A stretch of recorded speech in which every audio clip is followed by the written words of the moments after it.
This is one of the most interesting wagons that you'll find in the United States. And no, it was not sold here. But it had a 4MATIC E55. No fucking way. She know what she wanted and had to go get it without being caught. She know what she wanted and had to go steal it without giving thought. She know what she wanted and she know what she wanted and she know what she wanted and had to go get it without being caught. Wagon was made in the United States, but apparently not in this configuration. What we have here is a E55 swap that was originally an E320 wagon that now has the 5.4 liter V8 that was in the original W210 E55 AMG. This one has something special in between the engine and the rear wheels, and that is a 6-speed manual. There are many cool things about this brilliant silver Mercedes wagon. The paint quality, after 21 years, is still in great condition. We don't have hood emblems anymore. This comes from a time where things were simple. You could insider trade, keep someone in your basement locked up and no one would know. Watch a movie. And you could smoke on an elevator. Bitch, why are you smoking crack in the elevator? A little bit of history about these wagons. So this is the W210 class of Mercedes. First started out in '96 and went all the way to 2003 for wagons. The underpinnings of this car were used to create the Dodge Charger, the Dodge Challenger, the Chrysler 300, and the Dodge Magnum, another wagon. If anyone has a Magnum out there, let me know. This is better than any of those cars because this has higher build quality, it's more reliable, there's no plastic. This is a Mercedes. This is not a Chrysler. You understand me? We don't put those two in the same sentence. Actually, it's really interesting to talk about because that relationship between Chrysler and Daimler was so toxic, more toxic than me and my ex. The car is currently naturally aspirated. Breathe air.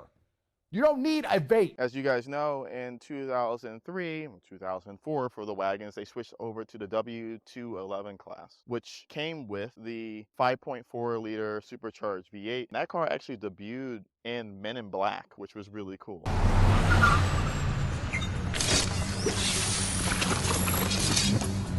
Techno standard? Actually, it came with a black dude, but he kept getting pulled over. Yeah. But that car makes 469 horsepower as opposed to this one just makes 354 horsepower. I think that this car has enough power, but we'll take it for a test drive and see what we think. Cool. Hopefully the camera puts the light. There's enough light in. Yeah, I hope so. If not, it is what it is, dude. And We'll figure it out in post.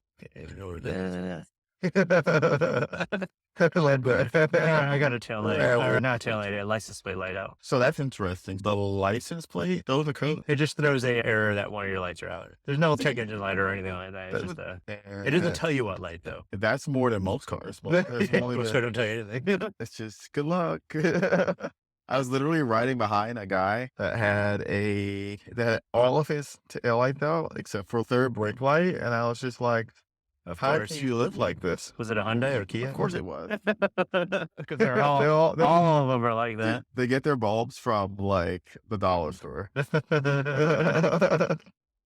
Hey, I don't know why all Hyundais and Kias are like Yeah, that. I've got my friend Paul with me to tell me all about the car. So I know at first you give me a lot of information about it, but I am not a Mercedes head as of yet.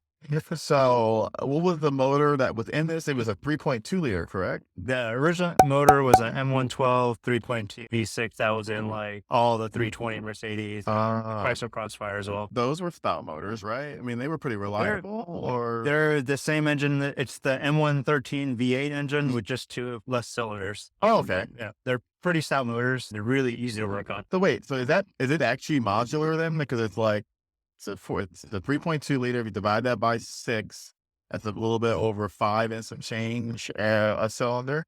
So you multiply that by 8. So then is that 3.2 just basically a 6-cylinder version of the 4.3 engine?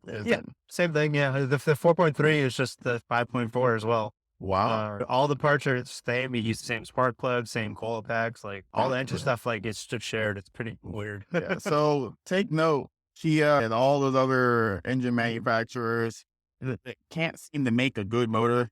Make one motor, make one design, and just scale it. It's called modularity. It's been around for 100 years, if not longer, and it works. The 3.2, the 4.3, the 5.4, 5.0 as well. the 5.0 too. Yeah, 500. That's the S500. Yeah. There was no 500 in the E-class though, right? It was E430 and an E55. Not for the 210. The 211 got the E500. I believe that was also M113. Whenever I see W210, I immediately think Eastern Europe, old world, Albania. And Albania, as most people know, Albania is the place where the most stolen Mercedes are located.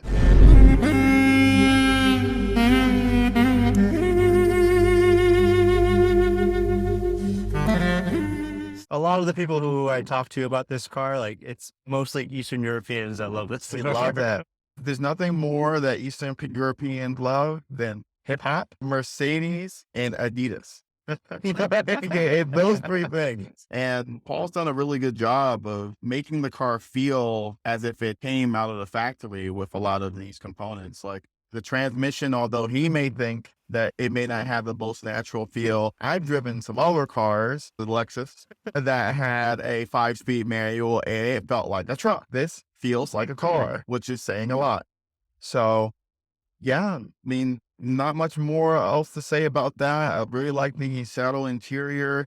I really like the, is this Alcantara? What are we calling this? I did a real Alcantara headliner. Do you have an exhaust on this? It's just a muffler delete only. Muffler delete? And that's because I couldn't get an AMG muffler anymore. Well, muffler delete is the exhaust of champions. Yeah. I literally have seating for 6 other humans, and I'm able to drive something with a stick that's not shaped like a dumpling. This car looks good. You can't get anything like this today. So yeah, I really enjoy driving it. It got some beams to it. Maybe it's got some more audio. Let's see. Spending the money on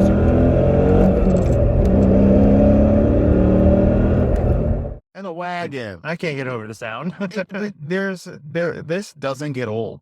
Like Paul drives this car. Like I was trying to keep up with him in my measly LS 430, and I just gave up. I don't drive this car easy. Yeah, he's Ever. beats on this car, and no, I wouldn't say you beat on it. I think No, I beat on it. You do? I take it to the tail of Dragon every year. Yes. And- Tell that story. And I just make that thing fly on the tail. That's people in the rear facing seat. Yeah, I had 6 people total in the car. We were going up and down the tail. You can't do that. What other car can you do that in? And also, And everybody gets a seatbelt in this car. everyone gets a seatbelt. That's not other wagons I know of where it's a free for all if you make a right turn and someone doesn't have a seat. No, remember Center, the lap belts or whatever? Yeah, yeah. Oh man, those were good times. So you're about to get in an accident and you're like, all right, this lap belt's gonna take me, and then it like proceeds to rip you in half.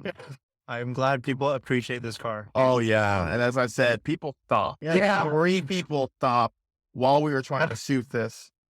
Which A is little bit wild. hard recording today. Yeah. That's the one thing I noticed. I fucking love this car, man. Check it out.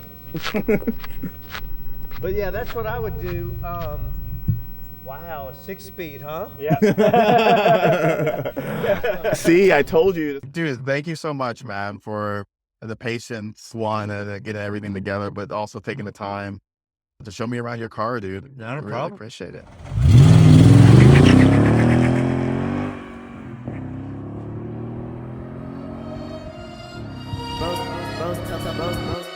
Bros.